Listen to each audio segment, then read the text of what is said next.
Hello students, जितने भी students यहाँ पर हैं सेमेस्टर 1 के, आप लोग सभी ध्यान दीजिएगा। देखिए, फर्स्ट सेमेस्टर में आप लोग का फाइनेंशियल अकाउंटिंग, उसके बाद नेक्स्ट पेपर था मार्केटिंग का। ये सारा में आप लोग ने देख ही लिया होगा कि कितने क्वेश्चन जो है हमारे दिए गए क्वेश्चन से आए हैं। ठीक है, तो अब जो है बारी है बिजनेस इकोनॉमिक्स की। तो इसमें जो इम्पोर्टेंट क्वेश्चन है एमसीक्यू, ये सारे यहीं से आने वाले हैं। इसीलिए जो है शुरू से लेकर लास्ट तक वीडियो को आराम से देखिए।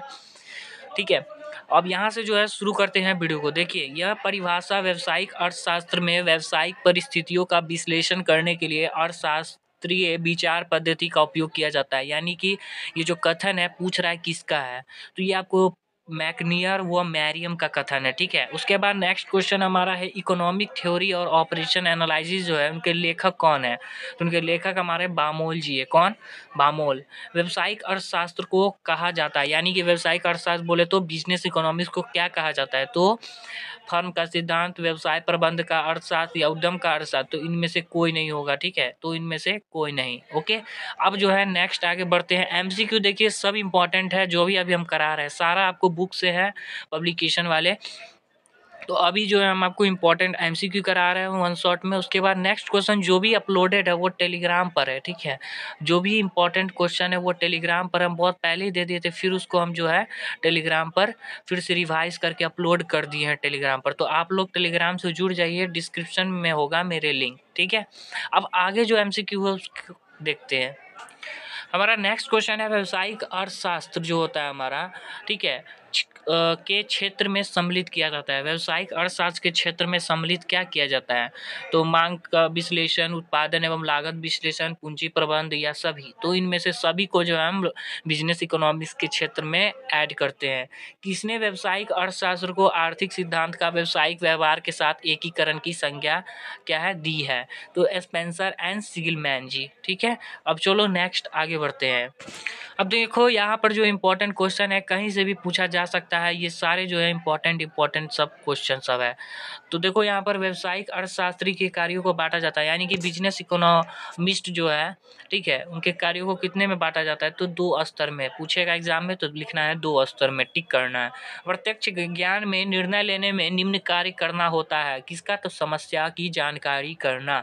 विकसित विचारों के संबंध में तथ्य प्राप्त किए जाते हैं, तथ्यों का संकलन होता है, तथ्यों का अन्वेषण होता है, रुकावटों का ज्ञान होता है। तो इसका राइट आंसर जो होगा 100 होगा, तथ्यों का अन्वेषण होता है, यानी कि इन्वेंशन होता है फैक्ट का। ठीक है, व्यावसायिक अर्थशास्त्रों के विशिष्ट कार्य है। व्यावसायिक अर्थशास्त्र के विशिष्ट कार्य क्या है, तो प्रशासन कार्य करना। कार्यात्मक निर्णयों में आते हैं, कार्यात्मक निर्णयों में क्या आते हैं, दैनिक निर्णय। व्यावसायिक अर्थशास्त्री के कर्तव्यों में आते हैं 2 उद्देश्यों का निर्धारण, इसका राइट आंसर होगा। ठीक है, चलो नेक्स्ट आगे बढ़ते हैं।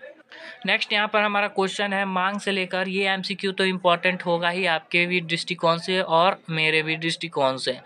ठीक है, क्योंकि ये लॉ ऑफ डिमांड ये क्वेश्चन पूछेगा ही कि पूछेगा इकोनॉमिक्स में। तो मांग में सम्मिलित है उपयुक्त सभी, वस्तु की प्रभावी इच्छा, वस्तु को खरीदने के लिए साधनों को व्यय करने की तत्परता, साधन की उपलब्धता। मांग एवं कीमत में संबंध होता है, क्या होता है, विपरीत। पूछेगा मांग एवं कीमत में क्या संबंध होता है, तो विपरीत, यानी कि इनवर्स, उल्टा।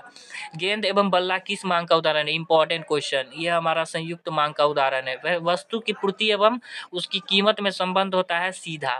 ठीक है, ठीक है। अब नेक्स्ट देखो, एक मांग वक्र के विभिन्न बिंदुओं पर मांग की लोच पूछ रहा है। एक मांग वक्र के विभिन्न बिंदुओं पर मांग की लोच क्या होती है, तो भिन्न भिन्न होती है, डिफरेंस। ओके ओके, अब नेक्स्ट मांग की आरी लोच, यानी कि क्रॉस इलास्टिसिटी ऑफ डिमांड जो होता है, कि वैज्ञानिक व्याख्या का श्रेय है रॉबर्ट ट्रिफन को। किसको, रॉबर्ट ट्रिफन को। विलासिता की वस्तु की मांग की लोच होती है अत्यधिक लोचदार, इसका राइट आंसर ए होगा। जब किसी वस्तु की मांग में अनुपातिक परिवर्तन उस वस्तु की कीमत में अनुपातिक परिवर्तन से कम हो, तो ऐसी दशा में हम लोग मांग क्या होता है, बेलोचदार होते हैं। ओके, चलो नेक्स्ट देखो, मांग की लोच क्या होता है, तो मांग का लोच हमारे याद रखना, मांग का अनुपातिक परिवर्तन और मांग की अनुपातिक परिवर्तन होता है। ठीक है, सॉरी, मांग का अनुपातिक परिवर्तन और कीमत का अनुपातिक परिवर्तन, रेशियो। ठीक है, ऊपर में हमारा लॉ, ऊपर नीचे में ऊपर डिमांड, नीचे में कीमत, प्राइस। अब नीचे हमारे यहाँ आ रहा है पूर्वानुमान का मुख्य आधार क्या है। पूर्वानुमान का मुख्य आधार क्या है, विपणन अंग, राइट आंसर होगा ब। मांग का अर्थ है अनिश्चित अवधि। पूर्वानुमान की विधि में पाई जानी चाहिए, क्या पाई जानी चाहिए? अशुद्धता। पूर्वानुमान की विधि में अशुद्धता पाई जानी चाहिए। किसके अनुसार जो है यहाँ पूछ रहा है स्टेटमेंट, किसके द्वारा जो है आपको आशय विक्रय पूर्वानुमान का आशय भावी बाजारों में कंपनी के भाग का पूर्व निर्धारण। तो इसका राइट आंसर रेमंड विलस होगा, ठीक है, रेमंड विलस। नेक्स्ट हमारा क्वेश्चन है उत्पादन कौन सी आर्थिक क्रिया है? तो ये हमारा द्वितीय आर्थिक क्रिया है। उत्पादन जो है हमारा प्रोडक्शन, वो द्वितीय सेकेंड आर्थिक क्रिया है। अर्थशास्त्र में उत्पादन का अर्थ है, अर्थशास्त्र में क्या उत्पादन का अर्थ है? किसी वस्तु का निर्माण करना, उसका आकार। तो इसमें से राइट आंसर होगा उसमें उपयोगिता का सृजन करना। भूमि उत्पत्ति का कैसा साधन है? निष्क्रिय साधन है। निम्नलिखित में से कौन उत्पत्ति का साधन नहीं है? तो इसका सूर्य का प्रकाश होगा। उत्पादन फलन का संबंध है उपयुक्त दोनों, यानी कि एक दी गई अवधि और प्रति इकाई समय से। उत्पादन फलन है, क्या है? उत्पादन फलन है उत्पत्ति के साधनों का। अल्पकालीन उत्पादन फलन है परिवर्तनशील अनुपात का नियम, ठीक है। दीर्घकालीन उत्पादन फलन का संबंध है पैमाने के प्रतिफल से। ये सारे को जो है देखते जाइए रिव्यू, उसके बाद फिर से एक बार देख लीजिएगा नाम से जाने से पहले। ये सारे एमसीक्यू यहीं से आएंगे। परिवर्तनशील अनुपातों का नियम संबंधित है अल्पकालीन उत्पादन फलन से। परिवर्तनशील अनुपात के नियम की पहली अवस्था समाप्त होती है जहाँ एमपी वक्र, ये इंपॉर्टेंट क्वेश्चन है, परिवर्तनशील अनुपात के नियम की पहली अवस्था समाप्त कहाँ होती है? जब एमपी वक्र और एपी वक्र क्या होता है? उसके अधिकतम बिंदु पर ऊपर से काटे, इंटरसेक्ट करे तब। परिवर्तनशील अनुपात के नियम में मोड़ के बिंदु, पॉइंट ऑफ इन्फ्लेक्शन जो होता है वो क्या होता है? परिवर्तनशील अनुपात के नियम में मोड़ के बिंदु, तो एमपी अधिकतम होता है तब। जब कुल उत्पादित दक्षता टीपी गिरने लगती है तब परिवर्तनशील साधन श्रम में एमपी क्या होता है? ऋणात्मक होता है। उत्पादन की दूसरी अवस्था में श्रम की औसत उत्पादकता क्या होती है? घटती है। नेक्स्ट हमारा उत्पादन के आर्थिक क्षेत्र की सीमाओं को प्रदर्शित किया जाता है रज्जु रेखाओं द्वारा। समोत्पाद वक्र, ये भी इंपॉर्टेंट क्वेश्चन है, इंपॉर्टेंट पिछले बार पूछा है कि ओल होते हैं तो उन्तोदर, ठीक है। नेक्स्ट है पैमाने का विचार है। पैमाने का विचार क्या है? दीर्घकालीन है। दीर्घकालीन में साधनों का क्या है? प्रयोग पैमाना बदलता है। जब उत्पादन में अनुपातिक परिवर्तन साधन मात्रा में अनुपातिक परिवर्तन से कम हो तब उत्पन्न क्या होता है?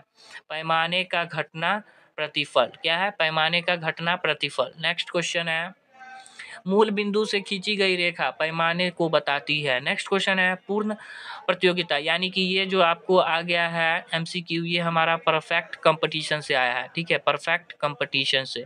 तो इसको अभी हम लोग क्या करते हैं, देखते हैं। चलो स्टार्ट करते हैं। पूर्ण प्रतियोगिता में कीमत कौन निश्चित करता है? तो ये हमारा उद्योग करता है। कौन करता है? उद्योग, ठीक है। नेक्स्ट है पूर्ण प्रतियोगी बाजार में वस्तु की मांग पूर्ण लोचदार होती है। पूर्ण प्रतियोगिता में प्रत्येक फर्म होती है क्या? केवल कीमत नियोजक, केवल मात्रा प्राप्तकर्ता, या मात्र प्राप्तकर्ता एवं कीमत नियोजक। तो कीमत प्राप्तकर्ता एवं मात्रा नियोजक। पूर्ण प्रतियोगी फर्म दीर्घकाल में प्राप्त करती है सामान्य लाभ, जनरल प्रॉफिट जो होती है। निम्नलिखित में से कौन सी विशेषता पूर्ण प्रतियोगिता की नहीं है? तो इसमें राइट आंसर होगा फर्म द्वारा कीमत निर्धारण, ठीक है।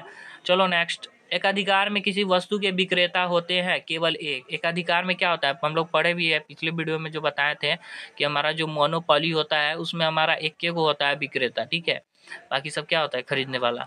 कौन सा कथन सत्य है? तो एकाधिकारी का बाजार पर पूर्ण अधिकार होता है। एकाधिकार में वस्तु का कोई निकट स्थापन नहीं होता है। एकाधिकार में वस्तु का केवल एक उत्पादक होता है, यानी कि एक ही प्रोड्यूसर होता है। तो ये सारा सही है, तो उपयुक्त सभी। एकाधिकार में मांग की आरी लोच होती है, शून्य। पूछेगा मांग की आरी क्या होती है? तो शून्य होता है। कीमत विभेद संभव है एकाधिकार में। कीमत विभेद यानी कि प्राइस डिस्क्रिमिनेशन, प्राइस डिस्क्रिमिनेशन जो है हमारा एकाधिकार में क्या है? संभव है। वितरण का सीमांत उत्पादकता सिद्धांत यह स्पष्ट करता है कि प्रत्येक साधन का परितोपन होना चाहिए उसकी सीमांत उपज के बराबर। एक साधन की बाजार मांग क्या होती है? व्युत्पन्न मांग होती है।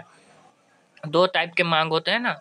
सीमांत भौतिक उपज की मात्रा में कीमत से गुना करने पर सीमांत आगम उपज प्राप्त होती है। वितरण के आधुनिक सिद्धांत के अनुसार साधन की कीमत जो होती है निर्धारित होती है उसकी मांग एवं पूर्ति दोनों द्वारा। व्युत्पन्न मांग का उदाहरण है श्रम की मांग। उद्योग का श्रम मांग वक्र दीर्घकाल में होता है लोचदार। मजदूर कोष सिद्धांत का प्रतिपादन किसने किया? तो जेएस मिल। इंपॉर्टेंट क्वेश्चन, मजदूर कोष सिद्धांत का प्रतिपादन किसने किया? जेएस मिल। सामूहिक सौदेबाजी की अंतर्गत मजदूर निर्धारण का संबंध है द्विपक्षीय एकाधिकार से। मजदूर निर्धारण के सिद्धांत के अनुसार मजदूरी का निर्धारण होता है श्रम की मांग एवं पूर्ति द्वारा। आभास लगान का विचार प्रस्तुत किया जाता है मार्शल द्वारा। रिकॉर्डों के अनुसार उपज की कीमत बढ़ने पर भूमि की कीमत अर्थात लगान बढ़ जाता है। साधनों की विशिष्टता लगान उत्पन्न करती है। यह विचार प्रतिपादित करता है आधुनिक अर्थशास्त्रियों ने रिकॉर्डों के विचार में कीमत निर्धारण है और लगान उसका एक परिणाम। कुल ब्याज में कौन सा तत्व सम्मिलित किया जाता है? तो इनमें से सभी। ब्याज के आधुनिक सिद्धांत को किस नाम से जाना जाता है? तो हेक्स हेंसन ब्याज सिद्धांत। ब्याज दर पूर्णतः एक मौद्रिक घटना है। यह कथन किसका है? कीन्स का। किसका है? कीन्स का। ब्याज के आधुनिक सिद्धांत की व्याख्या की जाती है एलएम तथा आईएस वक्र द्वारा। तरलता जाल जो हमारा होता है जाल का विचार संबंधित किससे है? ब्याज के तरलता पसंदी सिद्धांत से। कुल लाभ के लिए शुद्ध लाभ में जोड़ा जाता है क्या जाता है? इनमें से सभी। निहित लागतें, अव्यक्तिगत लाभ, प्रबंध व्यय या सामान्य यानी जनरल प्रॉफिट। लाभ का जोखिम सिद्धांत प्रस्तुत किया है किसने? हॉले ने। Important question. प्रोनाइट के अनुसार लाभ ज्ञात और अज्ञात दोनों जोखिमों का पुरस्कार है। लाभ का संभाव्य अचंभा सिद्धांत प्रस्तुत किया प्रो-शॉकिल ने। लाभ को पूंजीवादी अर्थव्यवस्था का मूल प्रेरक कहा जा सकता है।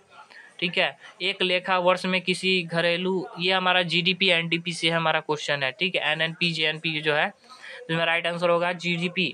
क्या सत्य है? तो एनएनपी बराबर होता है जीएनपी माइनस घिसावट। ये याद रखिएगा। जीएनपी बराबर होता है किसके? जीडीपी एमपी प्लस विदेशी से शुद्ध साधन आय। एनएनपी बराबर होता है जीएनपी एमपी माइनस घिसावट से। घिसावट व्यय किसमें संबंधित है? तो जीएनपी एमपी से।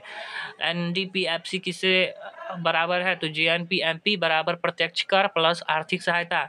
साधन लागत पर शुद्ध राष्ट्रीय उत्पादन को कहा जाता है राष्ट्रीय आय यानी कि नेशनल इनकम। राष्ट्रीय आय में निम्न में से किसे शामिल किया जाता है? तो लगान, मजदूरी, वेतन, ब्याज, लाभ। व्यवसायिक पर्यावरण के आर्थिक घटक कौन कौन से हैं? तो बचत एवं निवेश की स्थिति, आर्थिक नीतियां, मांग एवं पूर्ति की आवश्यक यानी कि उपयुक्त सभी। व्यवसायिक पर्यावरण, ये हमारा जो क्वेश्चन है इन्वायरमेंट से है, बिजनेस इन्वायरमेंट। ठीक है। तो ध्यान से समझिए। व्यावसायिक पर्यावरण में अध्ययन किया जाता है, क्या किया जाता है? आर्थिक पर्यावरण का। गैर आर्थिक पर्यावरण घटक है वैधानिक पर्यावरण। आर्थिक पर्यावरण प्रभावित होता है उपयुक्त सभी से, घरेलू आर्थिक स्थिति से, कानून व्यवस्था से, विश्व की आर्थिक स्थिति से। व्यवसायिक पर्यावरण अत्यंत विस्तृत और डैश होता है यानी कि जटिल, कॉम्प्लेक्स। इसको इंग्लिश में बोलते हैं जटिल को कॉम्प्लेक्स। ठीक है। चलो नेक्स्ट। विश्व व्यापार निर्यात की मात्रा में वर्ष 2011 में वृद्धि हुई थी 5%। वर्ष 2011 में विश्व में कुल निर्यात भारत का हिस्सा था कितना? 1.7%। इसमें से ये आ सकता है। अर्ध विकसित राष्ट्रों की विदेशी व्यापार की मुख्य समस्या है उपयुक्त सभी। नेक्स्ट। जब घरेलू, ये हमारा लास्ट क्वेश्चन है, जब घरेलू अर्थव्यवस्था को विश्व अर्थव्यवस्था में सम्मिलित किया जाता है तब इसे कहा जाता है वैश्वीकरण यानी कि ग्लोबलाइजेशन। ग्लोबलाइजेशन, इसका इंग्लिश भी हमने जो है नोट्स में डाला है। इसको ग्लोबलाइजेशन बोलते हैं। वैश्वीकरण नीति के अंतर्गत कितने उद्योगों को सम्मिलित किया जाता है? तो 34। किसके अनुसार? आर्थिक क्रियाओं का किसी देश की राजनीतिक से संस्थाओं के बाहर एक विस्तृत करने का वैश्वीकरण कहते हैं। प्रो दीपक नैयर। भारत में वैश्वीकरण की प्रक्रिया किस सन में शुरुआत हुई? तो 1991 में। आर्थिक व्यवस्था के 3 विकास के लिए कौन सी नीति अपनाई गई? तो वैश्वीकरण। ठीक है। तो ये सारे जो है आपको इंपॉर्टेंट क्वेश्चन थे। इस सेशन में हमने क्या किया, वन शॉट में सारे इंपॉर्टेंट क्वेश्चन दे दिए। कल एग्जाम है, आराम से जाइए एग्जाम दीजिए, एमसीक्यू यहीं से आएंगे। ठीक है। और बाकी बात जो भी प्रॉब्लम होती है, आप हमें क्यूरीज होती है, कमेंट कर सकते हैं या टेलीग्राम पर जो है आईडी पे आप हमें मैसेज कर सकते हैं। आपको सभी जगह जो है आपको रिप्लाई समय से मिल जाएगा। ठीक है। धन्यवाद। अगर चैनल पर नए, चैनल को प्लीज़ सब्सक्राइब कर लीजिए, लाइक कमेंट शेयर जरूर करिएगा। चैनल को ज़्यादा से ज़्यादा जो है वीडियो को शेयर करिए क्योंकि कल एग्जाम है। चलिए धन्यवाद, बाय बाय।